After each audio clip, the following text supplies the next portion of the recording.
Молочный завод в селе Лабра будет оснащен современным оборудованием. Здесь планируют производить молоко, кефир, йогурт, мацони, сливки и сыр. Качественное сырье будет завозиться в страну из Белоруссии, а также его планируют приобретать у местных фермеров. Строительство объекта реализовано при поддержке Российской Федерации в рамках программы льготного кредитования.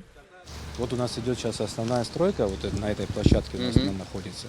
Мы где-то уже вот процентов 50-60 как бы постройки Готовность, да. Уже вот осталось в основном такая вот эту площадку заливать, и они уже быстро будут собирать уже основное производство. Вот на такой стадии мы находимся. Мы здесь будем молоко, сыр, мацони, йогурты, вот сливки. Вот эти вот все будем образцы. Ну, вот оборудование планируете устанавливать уже, наверное, где-нибудь в августе или раньше? Мы как бы все хотим уже с 15 июля. Нам строители обещают, что 15 июля они уже зальют площадку.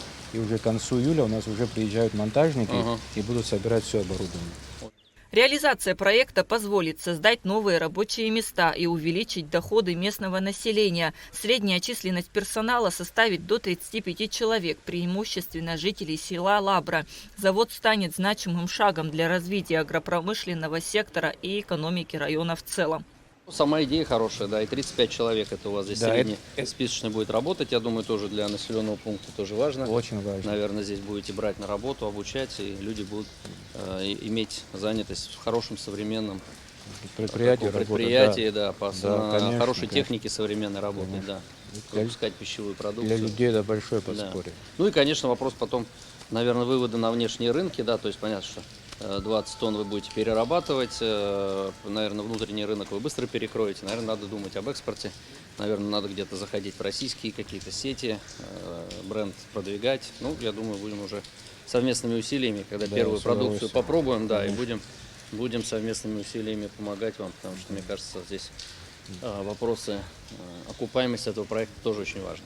Да, любое пищевое производство, оно сложное, рентабельность низкая, затраты большие, поэтому нужно будет, конечно, здесь очень-очень-очень внимательно над каждой стадией думать, работать. Дмитрий Вольвач подчеркнул значимость подобных проектов для развития экономики страны и выразил уверенность в том, что завод «Молочный двор» станет успешным предприятием, выпускающим качественную и востребованную продукцию. Он также отметил, что российская сторона готова и дальше оказывать поддержку абхазским предпринимателям в реализации перспективных проектов.